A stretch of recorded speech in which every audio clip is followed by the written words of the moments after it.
우리가 인생을 살아가면서 자기 앞에 놓여 있는 그 현실을 제대로 객관적으로 바라볼 수 있는 사람이 얼마나 될까요? 나는 내 인생을 정확하게 본다. 나는 나를 정말 객관적으로 되돌아본다. 그런 사람들이 얼마나 있을까 하는 겁니다. 물론 대부분의 사람들이 나는 내 인생을 객관적으로 정확하게 봅니다. 그렇게 말할 수는 있습니다만 현실이 그렇지 않은 경우가 참 많습니다. 이런 걸 제가 봤어요. 아가씨들은 이런 말을 자주 한다고 그래요. 자기들은 절대로 아줌마가 안 될 줄 안다. 이제 아줌마가 안 될 줄 아니까 아줌마에 대해서 아주 안 좋은 얘기를 많이 하는데 어느 정도 시간이 되면 자기도 아줌마가 돼 있습니다. 젊은 사람들은 자신이 늙지 않을 거라고 생각합니다. 그래서 함부로 대하고 막 이렇게 하는데 결국 그 사람도 늙어요. 연애하는 남녀들은 결혼만 하면 깨가 쏟아질 줄 안다고 그래요. 근데 여러분 결혼한다고 다 깨 쏟아지는 거 아니거든요.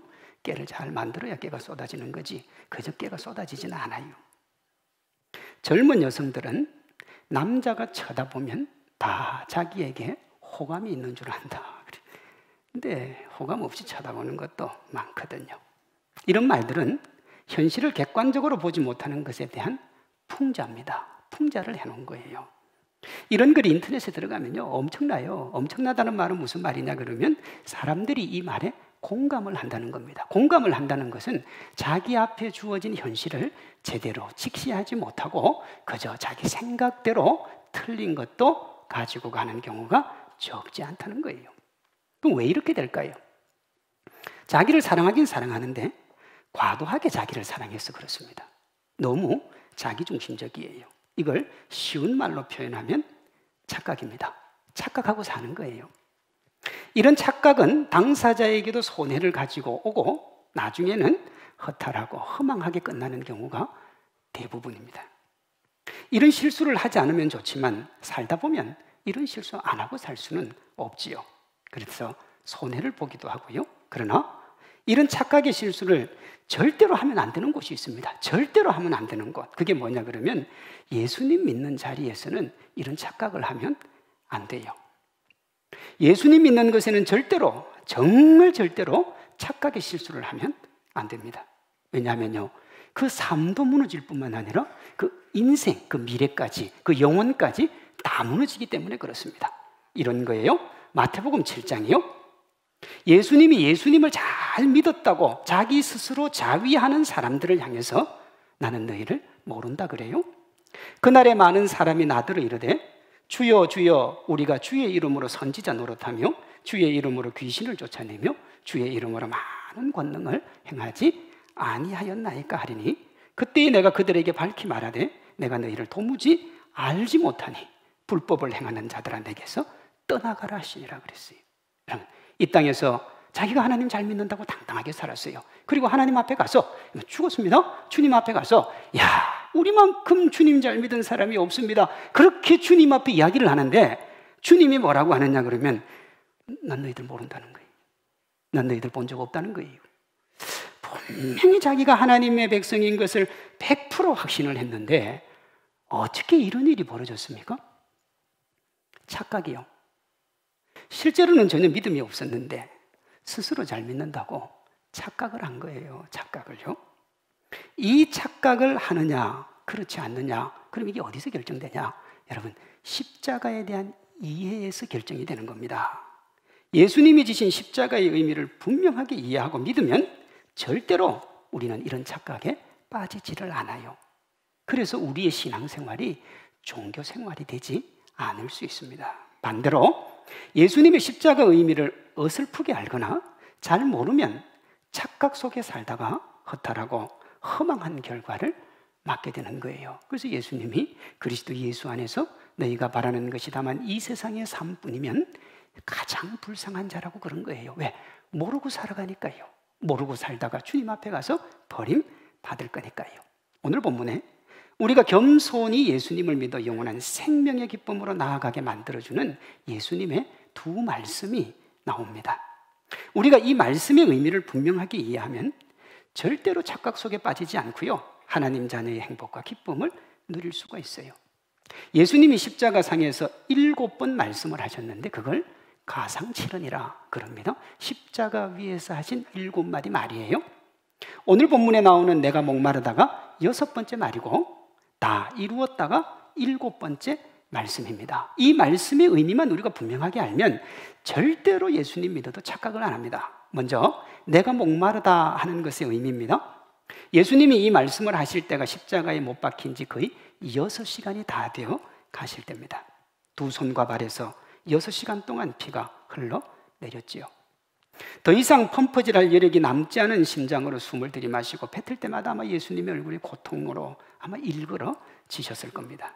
그 가운데 내가 목마르다 그러셨어요.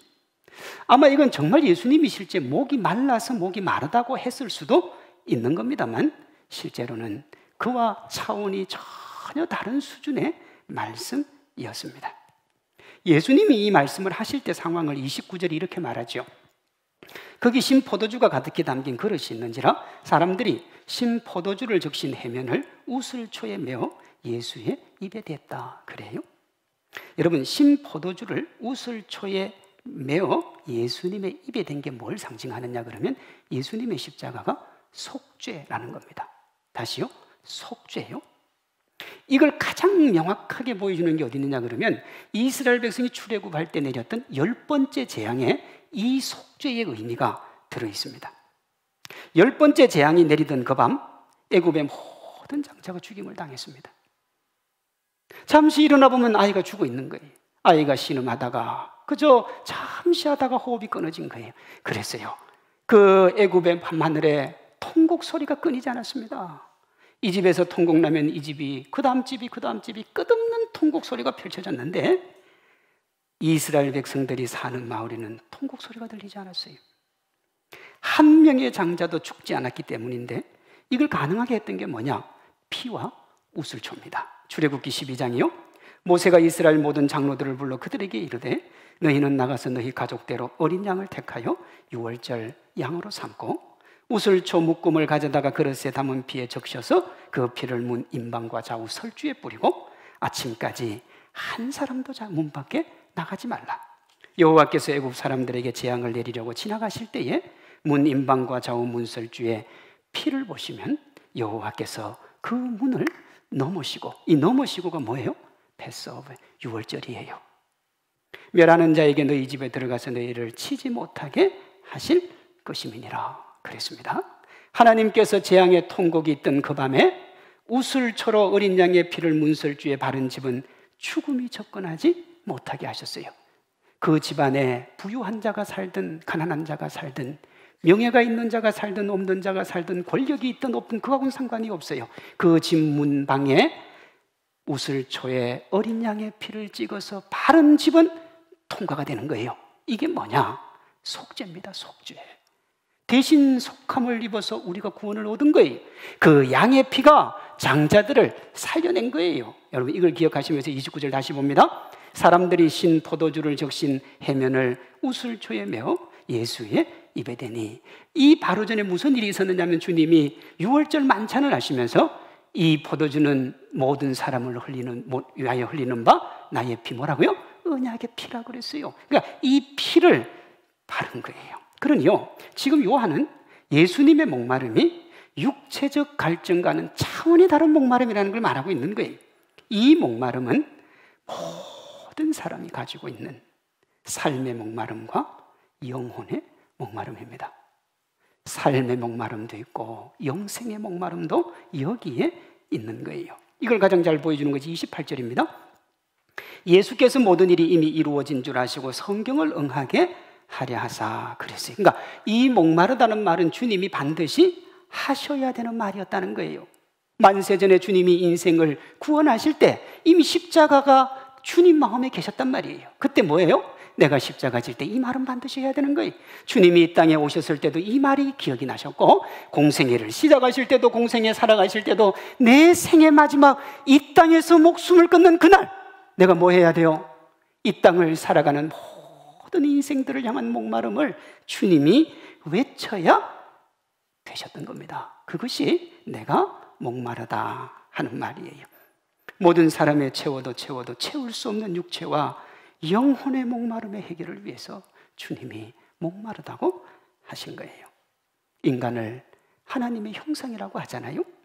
하나님의 형상인 인간은 하나님 안에서만 만족과 평안을 누리는 겁니다. 세상에서 누리는 것은 편안한 거지 평안한 게 아니잖아요. 주님 안에서만 그 평안이 있습니다. 그러니 하나님을 떠나서는 그 어떤 것으로도 영혼의 목마름을 해결할 수가 없어요. 인간의 욕망이 확장을 멈추고 정착할 수 있는 유일한 항구가 어디냐? 예수님 아닙니다. 오직 예수님만이 사람의 채울 수 없는 영혼과 육체의 목마름을 해결할 수 있는데 그걸 십자가로 해결해 주신 줄로 믿습니다. 하나님을 떠난 아담과 하와의 원죄에 기한한 인간의 목마름을 대신 짊어지신 거예요. 이걸 이사야는 이렇게 말했습니다. 그가 찔림은 우리의 허물을 인하며 그가 상함은 우리의 죄악 때문이라. 그가 징계를 받음으로 우리가 평화를 누리고 그가 채찍에 맞음으로 우리가 나음을 입었도다. 우리는 다 양 같아서 그릇 행하여 각기 제 길로 갔거늘 여호와께서는 우리 모두의 죄악을 그에게 담당시키셨도다. 무슨 말이에요? 내 죄인데요, 내 잘못인데 나는 내 죄가 아니라고 그러면서 자꾸 내 마음대로 사는 거예요. 그 인생의 모습을 보신 주님이 그래 그러면 내가 네 죄를 대신 질게 그렇게 되신 것이요. 예수님이 대신 십자가를 지고 대신 목말라 하셨는데 본래 그 십자가를 지고 죽음의 고통만큼 목말라 해야 될 주체가 누구냐? 바로 우리 인생들입니다. 그러니 예수님의 목마름이 우리의 목마름이요 나의 목마름인 줄로 믿습니다. 그 목마름은 영적으로는요 하나님과 같이 높아지려고 선악과를 먹었던 첫째 아담이 가졌던 만물의 지존이 되고자 하는 목마름에 인생에게 그게 있어요. 높은 자리, 더 높은 자리, 더 높은 자리, 더 좋은 자리. 그게 그래서 사람들에게 뭐가 있냐? 비교의식이 있는 겁니다. 여러분 사실 비교의식이 없으면 이렇게 힘들지 않아요. 이렇게 어렵지 않습니다. 그런데 끝없이 비교를 하는 거예요. 끝없이. 육체적으로는 아무리 가져도 더 가지려고 하는 채울 수 없는 욕망에 대한 목마름이에요. 가져도 끝이 없어요. 그 욕망이라는 게. 이 채울 수 없는 목마름, 그 목마름을 안고 욕망을 향해 달려가면 어떻게 되느냐? 인간이 파멸과 죽음의 길로 가는 거예요. 그래서 인류 역사에 어떤 좋은 사상도 어떤 좋은 것도 처음엔 좋은데 가면 갈수록 안 좋아져. 여러분 사상이 좋지 않아서 그런 거 아닙니다. 어떻게 해요? 사람은요 본래 못됐어요. 본래 죄인이기 때문에 자꾸 틀어요. 뭐라도 틀고 봐요. 그러니까 안 좋아지는 거예요. 자기 욕심을 추구하는 그 자기의 욕망에는 성능이 정말 좋은 엑셀이 있습니다. 밟으면 거침없이 달려요. 그런데 뭐가 없냐? 브레이크가 없어요. 그러니까 밟을 수 있는 게 엑셀밖에 없는 거예요. 그러니 죽을 줄 알면서도 밟고 달리는 것이 인생입니다. 그렇게 욕망의 페달을 밟다가 망하는 거예요. 그게 인생입니다. 그게 목마름이에요. 주님의 목마름은 뭐냐? 너희가 외쳐야 될 그 목마름, 끝없는 욕망의 목마름, 내가 너희를 대신해서 외쳤으니 나를 보라는 거예요. 자기 자신을 보면 답이 없잖아요. 근데 우리 주님은 욕망의 사람도 아니요 자기 욕심대로 살아가는 인생도 아니니 주님을 바라보면 뭔가 답이 있겠지. 그 목마름을 자각하고 주님을 바라보면 주님이 마지막 7번째 외친 그 음성으로 우리를 인도해 가는 거예요. 그게 뭐냐 그러면 다 이루었다 하는 겁니다. 30절이요. 예수께서 신포도주를 받으신 후에 이르시되 다 이루었다 하시고 머리를 숙이니 영혼이 떠나가시니라 그랬습니다. 요한복음에 예수님은 자기 정체성에 대한 얘기를 많이 하세요. 그래서 나는 누구다, 나는 누구다, 나는 누구다 하는 말을 많이 해요. 헬라어로 에고 에이미 하는 말인데 대표적인 게 이겁니다. 나는 포도나무요, 나는 길이요 진리요 생명이다, 나는 부활이다 하는 겁니다. 그 중에 가장 자기 정체성을 분명하게 말씀하신 게 10장 30절에 나오는 나와 아버지는 하나다 하는 거예요. 주님이 구원자라는 얘기를 많이 말씀하셨어요. 근데 사람들이 이해를 잘 못해요. 그래서 분명하게 얘기했어요. 나와 아버지는 하나다. 내가 곧 하나님이라는 거예요. 이 소리는 너무 정확했기 때문에 그래서 유대 지도자들이 예수님을 죽이려고 했던 겁니다. 그리고 이 예수님의 자기 정체성을 가장 명확하게 보여주는 게 오늘 본문 30절에 다 이루었다 하는 겁니다. 내가 하나님의 아들로 전능하신 하나님으로 이 땅에 와서 이 인생의 고단함의 문제를 내가 다 이루었다는 거예요. 아담의 이후로 범죄한 인류의 모든 문제의 구속 계획을 내가 이 십자가로 완성했다는 거예요. 생명의 문제를 해결하신 겁니다. 마가복음 15장 37절 다 이루었다는 말을 이렇게 표현했어요. 예수께서 큰 소리를 지르고 숨지셨다 그랬어요. 그러니까 큰 소리가 뭐였냐면 다 이루었다 하는 말입니다. 예수님 마지막 돌아가시기 정말 숨이 끊기기 바로 직전에 외치신 말이니까 인간적으로 한번 생각을 해보세요. 저도 목사라서 임종을 많이 봤습니다만은 임종하실 때 소리 크게 지르고 돌아가시는 분은 거의 없어요. 안 들려요. 무슨 말을 하는지가 잘 안 들려요. 그죠? 제일 좋은 인상이 뭐냐면 환하게 웃으시는 거. 그건 제가 많이 뵀어요. 웃으세요. 그죠? 아마 주님 품에 안긴다는 기분. 소리를 지를 힘이 없어요. 그러면 여러분 6시간 동안 십자가에 달려 있었으면 주님은 소리를 지르실 수가 없어요. 그런데 큰 소리를 지르셨는데 뭐라고 했냐면 다 이루었다는 거예요. 주님이 누구에게 이 말씀을 선포하시는 거예요? 온 우주 만물에 특별히 사탄에게 더 이상 너의 권세는 끝이 났다는 거예요. 죄와 사망의 권세가 끝이 났다는 거예요. 나의 죽음을 통하여 생명과 기쁨이 이제 시작될 거라는 거예요. 이것은 예수님의 승리 선언입니다. 우리의 목마름을 대신 지신 예수님이 우리가 죽음과 욕망의 목마름에서 자유할 수 있도록 한 게 뭐냐?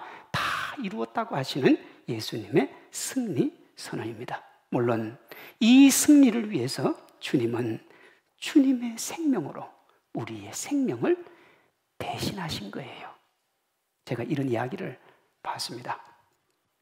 차 한 대가 겨우 지나갈 수 있는 산길을 버스가 지나가고 있었습니다. 사람들을 가득 태운 버스가 지나가는데 커브길을 도는데 어린 아이가 갑자기 툭 튀어 나온 거예요. 여러분, 버스 기사가 얼마나 당황스러웠겠어요. 브레이크를 밟으면 어떻게 돼요? 낭떠러지로 깊은 산속에 떨어질 것 같고, 브레이크를 밟지 않으면 그 아이가 죽을 것 같고. 그런데요, 이 기사가 브레이크를 밟지를 못합니다. 그래서 그 아이를 치고 지나갔어요. 지나가고 난 뒤에 그 자리로 버스를 세우고 사람들과 함께 돌아와 보니까 어린아이가 피를 흘리며 죽어 있는 거예요. 사람들이 버스 기사를 나무랍니다. 왜 안 밟았냐고. 저 아이를 밟았으면 저 아이를 살릴 수 있었는데 그렇게 하는데도 버스 기사가 아무런 말을 못해요. 그때 어떤 사람이 버스 기사가 우리 살리려고 어떻게 할 수가 없었으니까 아이의 부모를 찾읍시다. 그런데 그 말을 듣는 순간 그 버스 기사의 눈에서 정말 폭포수 같은 눈물이 쏟아지면서 이렇게 말합니다. 내가 이 아이의 아비요. 아들아, 미안하다. 이 사람들을 위해서 내가 어쩔 수 없었구나. 그래요. 물론 이 이야기는 예수님의 십자가를 설명하려고 아마 만든 이야기일 겁니다. 예수님이 십자가에서 아버지 하나님을 향하여 이렇게 외쳤지요. 엘리 엘리 라마 사박다니, 나의 하나님 어찌하여 나를 버립니까? 그랬어요. 겟세마네 동산에서 기도할 때 예수님이 아버지를 향해서 이렇게 기도했어요. 아버지요, 할 수만 있거든 이 잔을 내게서 옮겨달라고. 그렇게 간절히 기도했는데 예수님의 그 절규를 안고 그 눈물을 보시면서도 주님은 그 눈물을 외면하셨어요.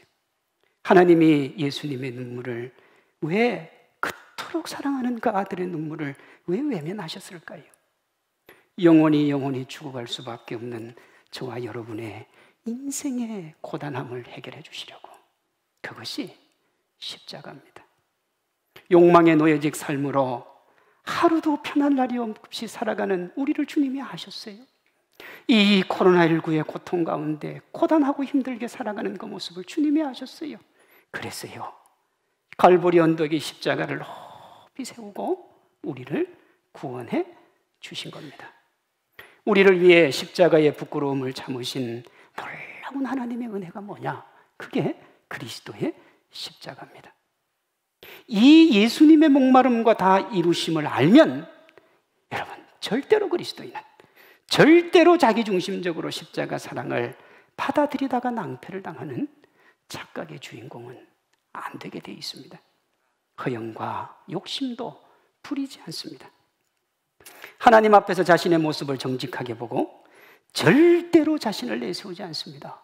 겸손히 또 겸손히 하나님을 섬기지만 언제나 그는 겸손. 왜요? 주님이 대신 지신 십자가요. 여러분, 교만할 틈이 어디 있고 엉뚱한 길로 갈 틈이 어디 있어요? 주님의 십자가가 우리에게 있는데요. 제 이야기를 해서 죄송합니다만, 제가 서울에 있을 때 부교육자를 하면서 분당에 있는 독수리 중고등학교에서 유일하게 쉬는 월요일, 중3과 고3 그리고 채플로 아이들을 섬겼습니다. 월요일 새벽 기도 가서, 그러니까 새벽 한 4시 반에 일어나지요. 새벽 기도 가서 새벽 기도 마치고 학교에 가면 한 8시쯤도 돼요. 그러면 채플 인도하고 애들 가르치고 이러면 오후 4시가 넘어서 집에 들어옵니다. 육체적으로 참 많이 힘든 시간이었습니다. 6년 반을 제가 그 일을 했으니 제가 가지 않는다고 누가 말할 사람 아무도 없었습니다. 그런데도 제가 부산에 내려올 때까지 6년 반을 섬겼습니다. 왜 제가 그렇게 한 줄 압니까? 부채의식이요. 제 마음속에 부채의식이 있었습니다. 저는 신학교 다닐 때 선배 목사님들과 한국교회를 제법 많이 비판했습니다. 교회가 이래서는 안 된다는 거예요. 목사님들이 그렇게 목회하면 안 된다고 제가 신학교 다닐 때 많이 비판했습니다. 한국교회 문제는 목회자의 문제라고 했습니다. 그런데요, 그 일을 할 때 제 나이가 40이 넘었고 한국교회와 다음 세대의 현 모습에 대해서 저도 책임에서 자유로울 수 없다는 걸 깨닫게 되었습니다. 싫든 좋든 저도 세상이 좋게 보지 않고 그렇게 비난받는 기독교 문화를 만드는데 어쨌든 제가 일조한 사람이니까요. 그래서 월요일에 가서 제가 가진 부채의식을 섬김으로 감당하고자 했습니다. 제가 이 땅의 교회에 관심과 사랑을 쏟는 방법이었습니다. 너희들이 다음 세대의 희망이 되어줬으면 좋겠다. 너희가 다음 세대의 소망이 되어줬으면 좋겠다. 너희가 이 땅을 새롭게 해줬으면 좋겠다. 그것은 저의 작은 몸부림이었고, 제가 성산교회에 와서도 제 나름대로 열심히 하는 것은 그 예수님이 나를 목사로 부르신 것에 대해서 부끄럽지 않게 살고자 하는 작은 몸부림에 지나지 않습니다. 우리가 목숨을 바치든 뭘 하든 주님에게 감사할 것 말고 뭐가 있습니까? 하나님 앞에 조금 드리고 하나님 내가 이렇게 했습니다라고 말하는 것은 여러분 주님의 십자가를 모르는 거예요. 예수님의 십자가는 말로 다 할 수 없는 은혜요 사랑입니다. 이 예수님의 은혜와 사랑을 알면 우리의 목마름을 대신 지고 십자가에서 절규하시고 그 절규를 지고 십자가에서 대속의 피를 흘리신 그 예수님의 은혜를 알면 우리는 그 어떤 희생과 헌신도 감당할 수가 있는 거예요. 보세요. 우리가 아무리 열심히 노력하고 아무리 정결하고 아무리 대단하고 아무리 멋지게 달려가도 주님이 갈보리 언덕 위에서 흘리신 그 보배로운 피 한 방울의 가치도 우리는 안 되는 인생들이에요. 아니 죄송한데요, 온 인류의 모든 피를 모든 사람을 다 데리고 와도 주님의 그 보배로운 피 한 방울에도 미치지 못하는 것이 인생이에요.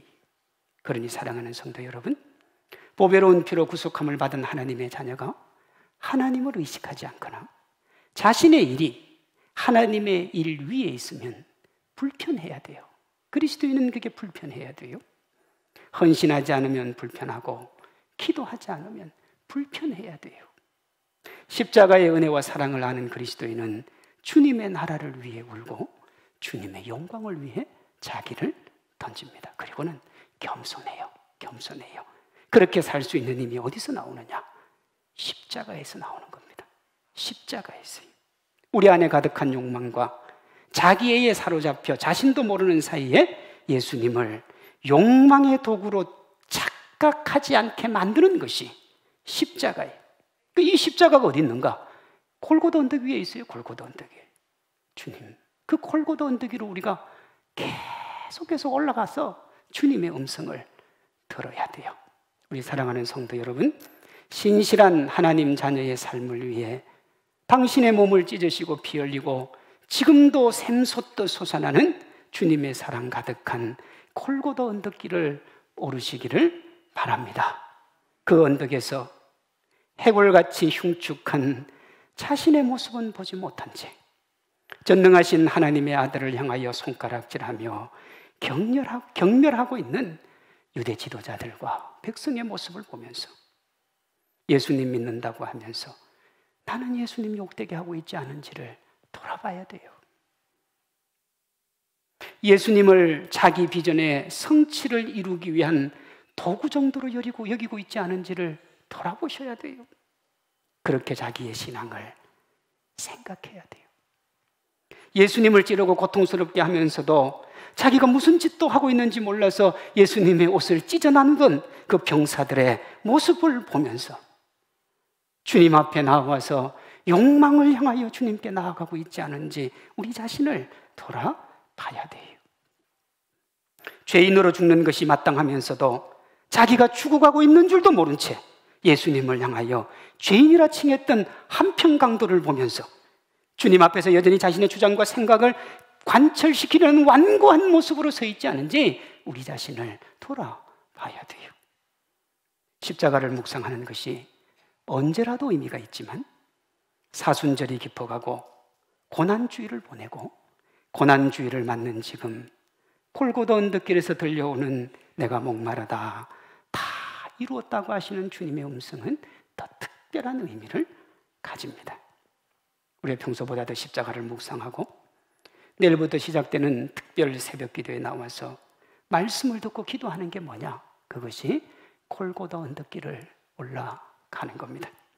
그곳에서 많은 사람들이 보는 앞에서 말로 다 할 수 없는 치욕과 모욕을 당하시면서도 우리를 위해 묵묵히 참고 견디신 우리 주님을 만나는 거예요. 예수님의 안타까운 죽음 앞에 예수님을 십자가에 못 박으라고 말했던 자신의 입술을 감싸고 가슴을 치며 눈물 흘리는 백성들처럼 예수님을 십자가로 내모른 어리석은 자신의 모습을 직면한 거예요. 그러면 우리를 위해 다 이루시고 다 회복해 해주시는 다정하고 따뜻한 주님의 손길 느끼게 될 줄로 믿습니다. 그 손길이 우리에게 오면요, 스산한 바람으로 가득한 생명부재의 삶에 생명의 역사를 일으키신 주님의 은혜와 기쁨, 행복과 감격이 우리를 감싸고 우리를 통하여 그 생명의 역사가 흘러가게 될 줄로 믿습니다.